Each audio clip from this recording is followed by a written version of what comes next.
नमस्कार दोस्तों। पिछले काफी समय से आप ईरान के न्यूक्लियर प्रोग्राम के बारे में तो सुनते आ रहे होंगे। रिसेंटली आपने ये भी देखा होगा कि इनका जो हेड थे न्यूक्लियर प्रोग्राम के, उनकी भी हत्या कर दी गई थी रिसेंटली ईरान के अंदर ही। लेकिन यहां पर दोस्तों क्या हुआ है कि 2015 में जो एग्रीमेंट हुआ था, आपको याद होगा, इसका नाम है JCPOA, that is joint comprehensive plan of action. ये क्या हुआ था कि ओबामा के समय हुआ था, जहां पर ईरान के ऊपर जो सैंक्शंस लगे हुए तो वो हट जाएंगे और ईरान जो अपना न्यूक्लियर प्रोग्राम चला रहा है उसको सही तरीके से चलाएगा। यहां पर जो गड़बड़ियां कर सकता है वो नहीं करेगा, ऐसा पूरा एग्रीमेंट हुआ था कई सारे देशों के बीच में। लेकिन ट्रंप के आने के बाद इसको हटा दिया गया, वापस से ईरान के ऊपर सैंक्शंस लग गए। लेकिन यहां पर क्या हुआ था कि ईरान जो है वो भी अब मनमानी कर रहा था कि जो पूरा न्यूक्लियर प्रोग्राम चला रहा है उसकी जांच नहीं करवाएगा। कई सारी चीजें हैं जिसको लेकर पूरे विश्व भर में कंसर्न था। लेकिन यहां पर बाइडेन के आने के बाद वापस से कुछ आस दिखने लगी थी कि जो सैंक्शंस लगा दिए गए थे ईरान के ऊपर, क्योंकि भारत भी अपनी निगाहें लगाया हुआ है ईरान के ऊपर, आपको पता होगा, क्योंकि भारत बड़ी मात्रा में ईरान से ऑयल वगैरह मंगाता था, हमारे ट्रेड टाइज वगैरह बढ़ रहे थे। लेकिन ट्रंप की वजह से यहां पर वापस से चीजें धरातल पर चली गई थी। तो यहां पर अभी रिसेंटली क्या हुआ है कि ईरान एग्री कर गया है कि न्यूक्लियर इंस्पेक्शन के लिए, मतलब कि जो उसका पूरा न्यूक्लियर प्रोग्राम है उसको लिमिटेड फॉर्म में इंस्पेक्शन कर सकता है। कौन कर सकता है? आपने सुना होगा इस ऑर्गेनाइजेशन के बारे में, IAEA, that is international atomic energy agency. तो ईरान और IAEA के बीच में यहां पर एग्रीमेंट हुआ है और यहां पर ईरान अपना जो न्यूक्लियर प्रोग्राम है उसका एक्सेस दे देगा, दिखा देगा कि यहां पर देखिए सब कुछ हम सही तरीके से कर रहे हैं। तो इसी के बारे में डिटेल से जानेंगे कि एग्जैक्टली यहां पर कौन सी टेम्पररी एक तरह से डील हुई है दोनों के बीच में। क्या यहां पर जो यूएस है अब सैंक्शंस हटाएगा कि नहीं हटाएगा, यह भी एक बहुत बड़ा क्वेश्चन बनता है। तो चलिए आगे बढ़ते हैं। मैं हूं अंकित अग्रवाल और अपडेट के लिए आप मुझे फॉलो कर सकते हैं इंस्टाग्राम, फेसबुक और ट्विटर पर। मेरे लेक्चर की हर PDF आपको फेसबुक पर तो मिलेगी ही, प्लस साथ में आप मेरा टेलीग्राम चैनल ज्वाइन कर सकते हैं by searching Ankit Agarwal official. और अगर आप यूपीएससी की तैयारी कर रहे हैं तो आपके लिए सुनहरा मौका है। स्टडी IQ लैब के लिए स्मार्ट कोर्सेज, जिसके थ्रू आप अपनी प्रिपरेशन और भी ज्यादा अच्छे तरीके से कर सकते हैं। तो यहां पर सबसे पहले देखते हैं दोस्तों हुआ क्या है। तो ईरान और IAEA, मैंने आपको बता ही दिया, इंटरनेशनल एटॉमिक एनर्जी एजेंसी, ये बेसिकली एजेंसी क्या करती है, विश्व भर में जहां जहां पर न्यूक्लियर प्रोग्राम चल रहे हैं, जिस देश के अंदर न्यूक्लियर के थ्रू एनर्जी निकलती है। अब याद रखिएगा, जब न्यूक्लियर प्रोग्राम की हम बात करते हैं तो आप इसको दो तरह से डिवाइड कर सकते हो। एक है उसका पीसफुल यूज, मतलब कि जैसे हमारे देश में आपने देखा होगा कि यहां पर प्रॉपर तरीके से जो न्यूक्लियर पावर प्लांट्स हैं उसके थ्रू इलेक्ट्रिसिटी जनरेट की जाती है। तो कोई भी देश ऐसा करना चाहे तो कर सकता है, लेकिन इसके साथ साथ जरूरी है कि वो जो न्यूक्लियर प्रोग्राम है उसके ऊपर निगरानी रखी जाए। कहीं ऐसा तो नहीं है कि वो जो देश है, जैसे कि नॉर्थ कोरिया हो गया, कई सारे ऐसे देश आपको कुछ देखने को मिलेंगे, पाकिस्तान का ऐसा कुछ उतना पता नहीं है। सेम इसी प्रकार से ईरान के बारे में उतना पता नहीं है कि क्या उसका जो इस्तेमाल है, क्योंकि बन तो अल्टीमेटली न्यूक्लियर पावर की थ्रू रहा है, तो हो सकता है कि उसको डाइवर्ट करके जो न्यूक्लियर बॉम्ब्स वगैरह होते हैं उसमें यहां पर डाइवर्ट किया जा सकता है उसका अटेंशन। तो ऐसा ना हो, इसके लिए यहां पर जो IAEA है वो निगरानी रखते रहता है। तो यहां पर ईरान और IAEA के बीच में एक टेम्पररी मेजर्स के तौर पर यहां पर जो रेस्ट्रिक्शंस लगाए जा रहे थे ईरान के अंदर, ईरान कह रहा था कि हम अपने जो साइट्स हैं उसको दिखाएंगे नहीं, हम उसकी इंस्पेक्शन नहीं करवाएंगे। लेकिन अभी के लिए यहां पर दोनों के बीच में सहमति बनी है कि चलो ठीक है, यहां पर साइट्स की इंस्पेक्शन कर सकते हो, हम कुछ भी बुरा काम नहीं कर रहे हैं। लेकिन इसमें ध्यान रखिएगा, जो इंस्पेक्शन है वो बहुत ज्यादा प्रॉपर तरीके से नहीं होगा, लिमिटेड फॉर्म में होगा, वो मैं आपको आगे बताऊंगा।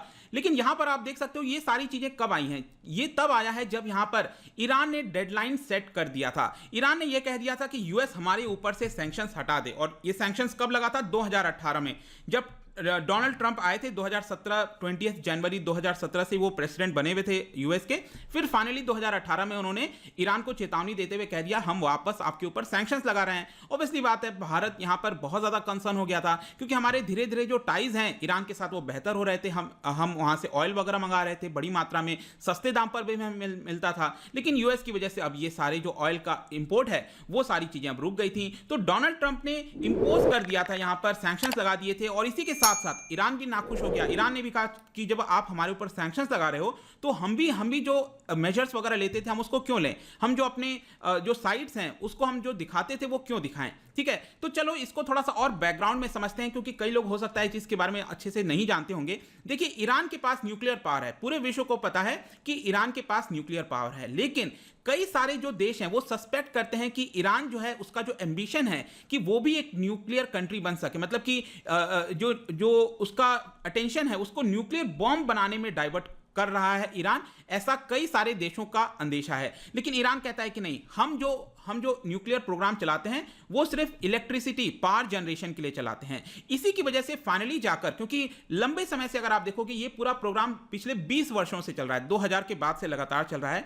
तो यहां पर 2015 में ओबामा के समय, जब यूएस के प्रेसिडेंट थे, ओबामा और यूएस हो गया और एक और 5 देश थे। देखिए टोटल मिलाकर मैं आपको बता दूं, P5 प्लस जर्मनी, जो परमानेंट 5 मेंबर्स हैं यूनाइटेड नेशंस के, प्लस यहां पर जर्मनी, टोटल 6 देशों के साथ यहां पर ईरान का एक समझौता हुआ था, जो मैंने आपको बताया, joint comprehensive plan of action, JCPOA जिसको कहते हैं। और इसके तहत यहां पर यह कहा गया कि लंबे समय से जो सैंक्शंस लगा हुआ है ईरान के ऊपर वो हम हटा रहे हैं। तो 2015 में सैंक्शंस हटा दिया गया और ईरान ने भी एक्सेप्ट कर लिया इस चीज को, और ईरान ने कहा कि चलो ठीक है, IAEA जो भी निगरानी रखना चाहता है हमारे साइट्स के ऊपर वो रख सकता है, हमें कोई दिक्कत नहीं है। तो ये डील स्ट्रक हुआ था। लेकिन अब प्रॉब्लम आ गया, जैसा मैंने आपको बताया, डोनाल्ड ट्रंप आए, उन्होंने ये सैंक्शंस हटा दिया। डोनाल्ड ट्रंप का लेकिन क्या कहना था? डोनाल्ड ट्रंप का ये कहना था कि जो एग्रीमेंट हुआ था 2015 में, मैं उससे सहमत नहीं हूं, ये ईरान के फेवर में है पूरी तरह से। तो डोनाल्ड ट्रंप का ये कहना था कि ये इसके ऊपर रीनेगोशिएशन हो। लेकिन ईरान कह रहा था कि आप ऐसा कैसे कर सकते हो,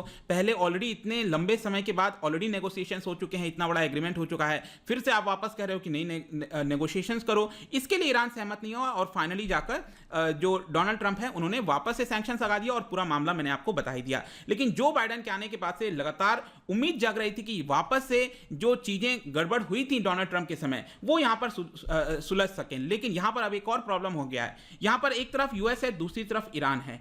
यहां पर ईरान ये सोच रहा है एक तरफ कि यूएस पहले सैंक्शंस हटा दे, लेकिन यूएस यहां पर ये पहले सोच रहा है कि नहीं, ईरान जो लिमिट्स लगाया हुआ है, जिस तरह के प्रोग्राम वो चला रहा है, उसको एक बार रोक दे। जो 2015 में एग्रीमेंट हुआ था जिसके तहत यहां पर उसको रोकनी चाहिए थी चीजें, अब वो वापस से ईरान ने स्टार्ट कर दी हैं क्योंकि सैंक्शंस लग गया था।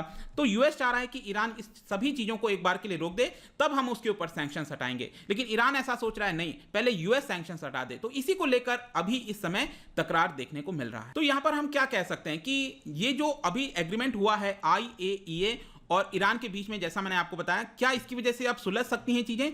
थोड़ा बहुत ऐसा लग रहा है, क्योंकि यहां पर आप देखोगे तो ईरान सहमत हो गया है कि आप इंस्पेक्शन वगैरह कर लो हमारा, लेकिन उसमें भी थोड़ा लेस एक्सेस दिया है। लेस एक्सेस का मतलब यह है, अब आप समझो इसमें होगा क्या, कि अगले 3 महीने तक, यहां पर 3 महीने का समय है, बहुत ज्यादा क्रूशियल होने वाला है ये 3 महीना। यहां पर ईरान ने ये कहा है कि अगले 3 महीने तक IAEA हमारे साइट्स का इंस्पेक्शन कर सकता है, उसकी जांच कर सकता है। जो IAEA है उसने क्या किया है कि जो भी कैमरास वगैरह फिट करने हैं, जो भी चीजें करनी है, वो सेटअप कर दिया गया है। लेकिन ईरान ने यह कहा है कि अगर 3 महीने के अंदर यूएस सैंक्शंस नहीं हटाता है तो यहां पर हम ये सारी चीजें वापस से रोक देंगे, इंस्पेक्शन नहीं करने देंगे।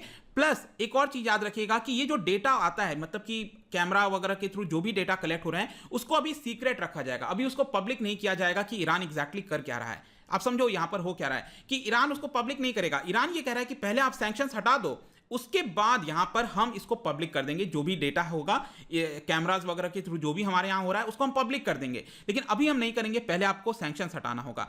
तो ये अभी चीजें चल रही हैं। और ईरान ऐसा क्यों करना चाह रहा है ये भी अब आप समझिए। ईरान बेसिकली क्या है कि एक तरह से प्रेशर क्रिएट करना चाह रहा है यहां पर अब, ठीक है। चलो वो प्रेशर का एक मैं आपको बताऊंगा, लेकिन यहां पर आप देख सकते हो कौन कौन से जो साइट्स हैं न्यूक्लियर से रिलेटेड। ईरान का ये मैप आप देख पा रहे होगे यहां पर, और यूरेनियम माइन है यहां पर बंदर अब्बास, ये जो आप देख रहे हो, ठीक है। इसके अलावा ग्रीन कलर का ये एनरिचमेंट जो प्लांट्स हैं जहां पर न्यूक्लियर्स की एनरिचमेंट की जाती है, अलग अलग जो आपके न्यूक्लियर से रिलेटेड जितने भी रॉ मटेरियल्स होते हैं उनका एनरिचमेंट करना जरूरी होता है, राइट। तो वो किए जाते हैं। ये ग्रीन वाले जो पैचेस आप देख रहे हो, ये रिसर्च स्टेशंस हैं जो तेहरान हो गया, बुनाब हो गया, यहां पर आपको देखने को मिला हुआ है। तो ये ईरान के अंदर आपको न्यूक्लियर से रिलेटेड जो चीजें हैं वो आपको देखने को यहां पर मिल रही हैं। तो जैसा कि मैं आपको कह रहा था कि बेसिकली अभी हो क्या रहा है कि ईरान एक तरह से प्रेशर क्रिएट करना चाह रहा है कि जल्दी से सैंक्शंस हटा दिया जाए। जैसे ही सैंक्शंस हटाएगा तो ईरान की जो इकोनॉमी है, क्योंकि इस समय ईरान की इकोनॉमी थोड़ा सा धरातल पर आ चुकी है, बहुत मजबूत नहीं है इस समय, उसको पैसे की आवश्यकता है। और पैसा कब आएगा? जब वो अलग अलग देशों को वापस से चीजें स्टार्ट करने लगेगा। उसको मेडिसिन की जरूरत है कोविड-19 से रिलेटेड, इसके अलावा यहां पर वो एक्सपोर्ट करना चाहता है, कई सारी चीजें हैं। लेट्स सी कि क्या होता है कि नहीं, क्योंकि यहां पर वॉशिंगटन के ऊपर भी प्रेशर आएगा। यूएस के अलावा जो बाकी के 5 देश हैं JCPOA के अंदर, उनको डर लग रहा है कि कहीं ईरान जो है न्यूक्लियर बॉम्ब वगैरह की तरफ ना बढ़ जाए। इसके लिए यूएस के ऊपर अब प्रेशर होगा कि क्या वो सैंक्शंस हटाता है कि नहीं, क्या वो रेडी होता है कि नहीं। तो ये पूरा मामला चल रहा है, बट आई होप कि इस वीडियो के माध्यम से जो भी पूरा ओवरऑल सिनेरियो है अब आपको एकदम क्रिस्टल क्लियर समझ में आ जाना चाहिए। तो जाने से पहले, क्योंकि अब हम IAEA की बात कर रहे थे, काफी इंपॉर्टेंट एजेंसी है, इससे रिलेटेड 3 स्टेटमेंट है, इसको ध्यान से पढ़िएगा और बताइए कौन सा स्टेटमेंट यहां पर करेक्ट है। इसका जो राइट आंसर है मैं हमेशा की तरह अपने इंस्टाग्राम पर तो डालूंगा ही, अगर आप इंस्टा पे नहीं हो कोई बात नहीं, टेलीग्राम से ले सकते हैं। मैं कई सारे MCQs यहां पर डालता रहता हूं स्टोरीज के फॉर्म में, आप जाकर प्ले कर सकते हो। अगर आप मुझसे इकोनॉमी पढ़ना चाहते हैं, कोई भी कोर्स परचेज करना चाहते हैं, स्टडी IQ ऐप पर जा सकते हैं। आई होप कि वीडियो आपको पसंद आया होगा। मिलता हूं आपसे next time, till then thank you very much, see you soon.